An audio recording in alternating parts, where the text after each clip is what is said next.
They're doing some cultivating here. We're finding some worms. How's it go again, Dad? Well, I was saying. We have the chickens. They see the worms. Mingo Mingo está colgando, Longo Longo está mirando, si Mingo Mingo se cayera, Mongo Longo se lo comiera. Here goes another one. Mingo Mingo está colgando, Longo Longo está mirando, si up, si Mingo se cayera, Longo Longo lo comiera. That's cool. Here's another one. Oh, right. When I think of my dad, this is what I picture. An old man working on his farm. It's hard for me to imagine him as young. My earliest memories of Dad are of a man in his mid-50s. You get it. But I know he was a kid once, that there was a time in his life when the most important thing to him was playing with his brother and sisters and receiving the love and affection of his parents. But that part of his life was cut short. When his father died, Dad and his family were living in Spain. For most people, civil war is a thing you read about in history books. For my dad, it was the backdrop of his adolescence. I can barely comprehend what it must have been like for him. All I have are the stories that he tells. But the thought of having to give up school to work and support one's family at the tender age of 11 years old is something that scares me beyond belief. Dad was one of those people that loved to learn. He still is, but sometimes it's hard to see that through his work ethic.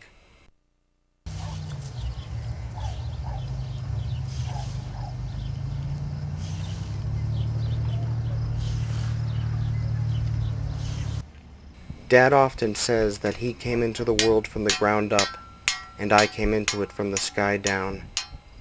I'm pretty sure we're eventually going to meet somewhere in the middle. Dad is the only man I know who uses a scythe to cut grass. For as long as I remember, he's turned this skill into an art form. The way he concentrates on sharpening the blade today reminds me of the energy and concentration I put into editing a film, paying close attention to every detail, relying at times just on intuition and the feelings one gets from the job at hand. Because, I wonder what this thing. Oh, you wonder what the stone? Then you what the side.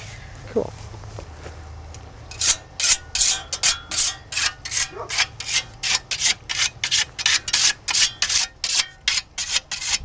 Oh, that's good enough not to shave yourself. Sharp enough to do that. I've always wanted to see Dad in a contest. He with his blade and anyone else with a weed eater. I think Dad would still probably smoke him.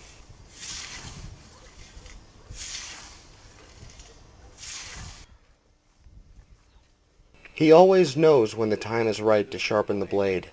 At some point in those sweeping motions, he can feel when the grass isn't so eager to give up the ghost to this reaper. I think I might be able to tell when the time would be right to sharpen the blade, but Dad doesn't let anyone use this particular tool but him. The very way he holds it as he takes the whetstone to the blade reminds me of a musician tuning his instrument. I guess that's what he's doing.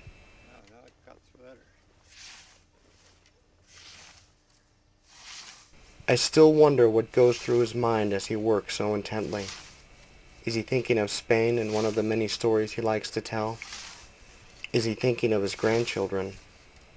Is he thinking of me as I stand there videotaping him?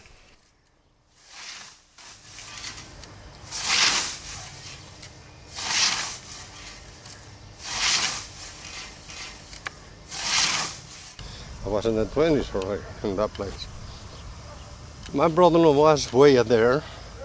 No, my brother was way up there. My brother was about a half of the thing. By the time I got up there, I had to go around. I went around them and I finished. I started when they were way up there. I started, and I went around them. because I had a good eye. I knew how to sharpen it better than both of them. And I'm the one that was cutting the grass to the animals all the time.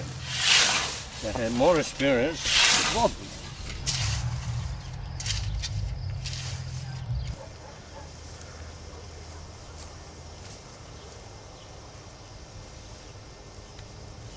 Oh.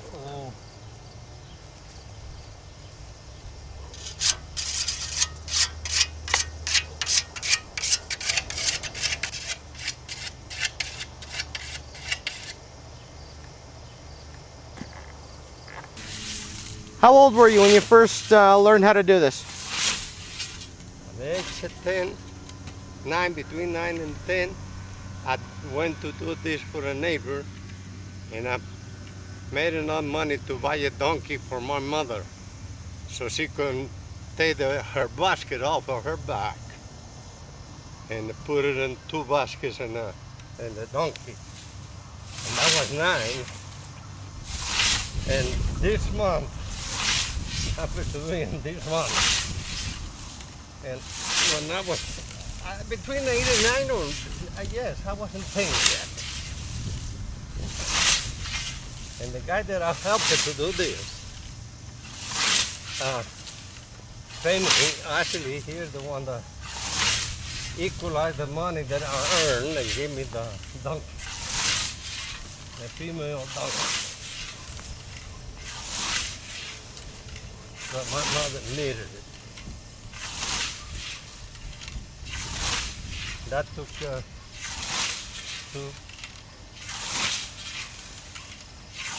basket for her back.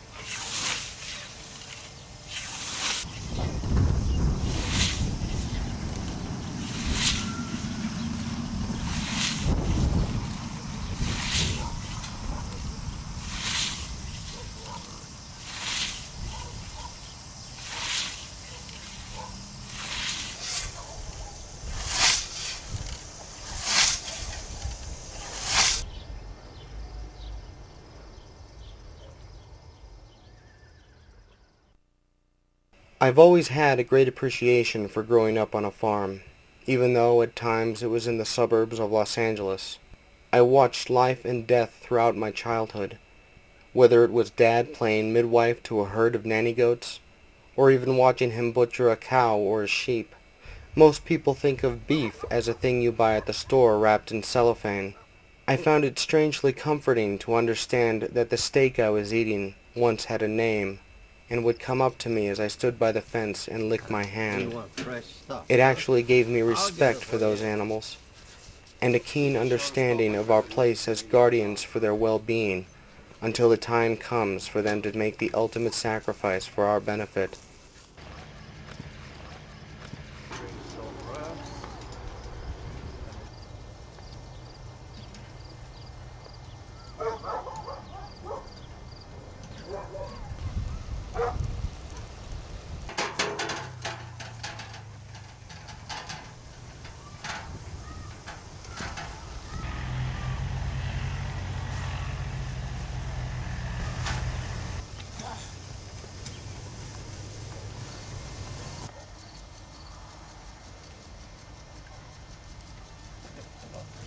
Hey, he's gonna give it a hug.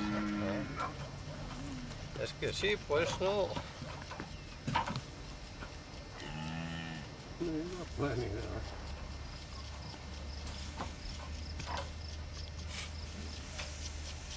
Yeah. Oh.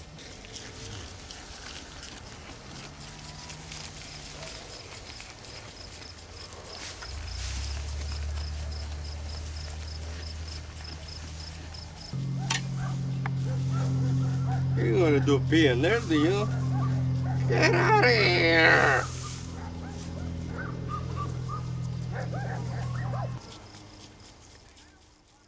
Dad and I don't always understand each other, but I know that he loves me, and I hope he knows that I love and respect him, and I will always be grateful for all that he has taught me. It's a wild turnip.